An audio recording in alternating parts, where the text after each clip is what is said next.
আসসালামু আলাইকুম everyone, welcome back to my channel হাদিয়ার হেসেল। আজকে আপনাদের জন্য খুবই মজাদার একটি রেসিপি শেয়ার করছি। ছোলার ডাল দিয়ে ভীষণ মজাদার একটা লাড্ডু, যেটাকে মিহিদানা লাড্ডু অথবা মতিচুর লাড্ডু বলতে পারেন। মিহিদানা লাড্ডু যেভাবে বানানো হয়, ছোট ছোট বুন্দি তৈরি করে সেরায় ছোপ করে তারপর বানানো হয়। এটার পদ্ধতি একটু আলাদা, খুবই সহজ ও মজাদার। আশা করছি আপনাদের সবার খুব ভালো লাগবে। চলুন তাহলে শুরু করা যাক। লাড্ডু বানাতে লাগবে ছোলার ডাল। আমি এখানে 1 কাপের থেকে বেশি পরিমাণ, প্রায় 1.25 কাপের মতো ছোলার ডাল নিয়েছি এবং ডালগুলোকে 3 থেকে 3.5 ঘন্টার মতো পানিতে ভিজিয়ে রেখেছিলাম।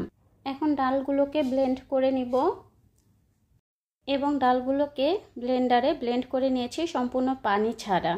একদম মিহি পেস্ট করতে হবে না, কিছুটা দানা দানা করে পেস্ট করে নিতে হবে। দেখতেই পাচ্ছেন দানাগুলো কতটা আঠালো পেস্ট তৈরি হয়েছে। এখন আমি এগুলো দিয়ে বড়া বানিয়ে নিব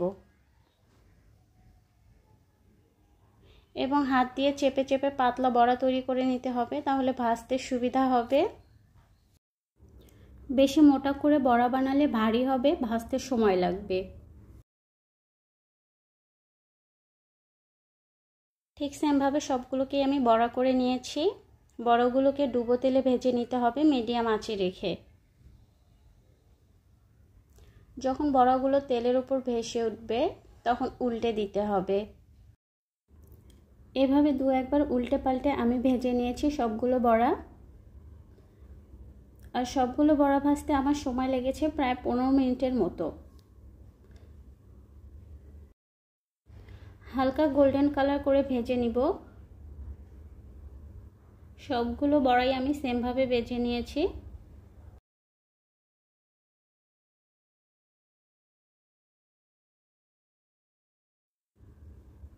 ভাজা হয়ে এলে নামিয়ে নিচ্ছি। বড়াগুলো অনেকটাই ক্রিস্পি হয়েছে। এখন হালকা গরম থাকা অবস্থাতেই এগুলো হাত দিয়ে ভেঙে ব্লেন্ডার জারে নিয়ে নিচ্ছি এবং এগুলোকে আমি ব্লেন্ডারে পিষে একরকম দানাদার করে নিচ্ছি।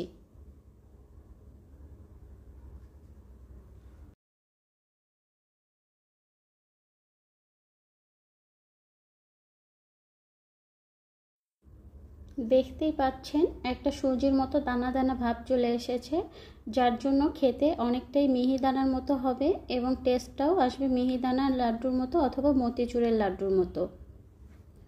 যার জন্য ডালটা আপনাদেরকে পানি ছাড়াই পিষে নিতে হবে, তাহলে প্রপার টেস্টটা আসবে।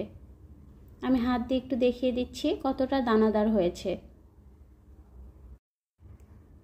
এখন সুগার সিরাপ বানানোর জন্য একটা হাঁড়িতে 1.5 কাপ চিনি, 1 কাপ পানি, 1/2 চা চামচ এলাচের গুঁড়া ও ফুড কালার কয়েক ফোঁটা। এটা আপনাদের পছন্দ মতো কালার দিতে পারেন। আর একটা জিনিস মাথায় রাখবেন, চিনি ও পানির রেশিওটা ভালো করে লক্ষ্য রেখে তৈরি করতে হবে, তাহলে পারফেক্ট সুগার সিরাপ তৈরি হবে। দানা লাড্ডুর জন্য চিনির পানিতে বলক তুলে নিতে হবে। জাল করে সিরাপটাকে ঘন করার দরকার নেই। বলক এলেই পিষে রাখা ডালের বড়াগুলো দিয়ে দিতে হবে এবং চুলার আঁচ লোতে রেখে ঘন করে নিতে হবে। এভাবে 2 থেকে 3 মিনিট নাড়াচাড়া করতে করতে দেখবেন শিরাটা টেনে নিচ্ছে দানাগুলো এবং আস্তে আস্তে ভারী হয়ে আসবে। ঠিক থকথকে হয়ে এলে চুলার আঁচ লোতে রেখে 12 মিনিটের জন্য ঢেকে রেখে দিতে হবে। এ সময় দানাগুলো নরম হবে এবং ভিতরে রসগুলো ভালোভাবে ঢুকে যাবে। ঠিক 10 থেকে 12 মিনিট পর একটু হালকা নাড়াচাড়া করে এখন এতে 1 টেবিল চামচ ঘি দিয়ে দিচ্ছি। এতে করে একটা ফ্লেভার আসবে ও লাড্ডুগুলো দেখতে চকচকে লাগবে। ভালোভাবে ঘিগুলোকে মিশিয়ে নিব। মেশানো হয়ে এলে কাজু বাদাম কুচি দিয়ে দিচ্ছি এবং ভালোভাবে মিশিয়ে রেখে দিব পুরোপুরি ঠান্ডা হওয়ার জন্য।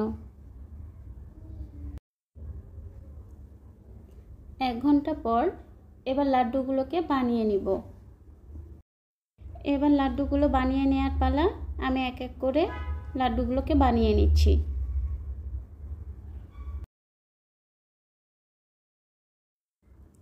পুরোপুরি লাড্ডু তৈরি করার জন্য ঠান্ডা হয়ে গিয়েছে। এখন লাড্ডু তৈরি করার জন্য হাতে সামান্য পরিমাণ ঘি অথবা তেল মেখে নিতে হবে। নিয়ে সামান্য পরিমাণ করে হাতে নিয়ে চেপে চেপে গোল শেপ দিয়ে লাড্ডু ঘুরিয়ে ঘুরিয়ে তৈরি করতে হবে।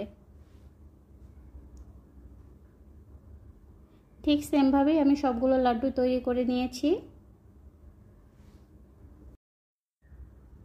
বুন্দিয়ার তৈরি যে মিহিদানা তার তুলনায় একটুখানি তফাৎ থেকেই যায়, তাই এইটার স্বাদ আর ওটার স্বাদ কিছুটা আলাদা। আমার সবগুলো লাড্ডু তৈরি হয়ে গিয়েছে।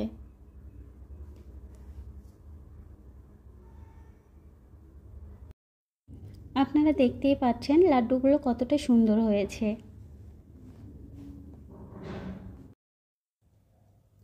চলুন একটা লাড্ডু আপনাদেরকে ভেঙে দেখাচ্ছি কেমন হয়েছে। সুন্দর হয়েছে না?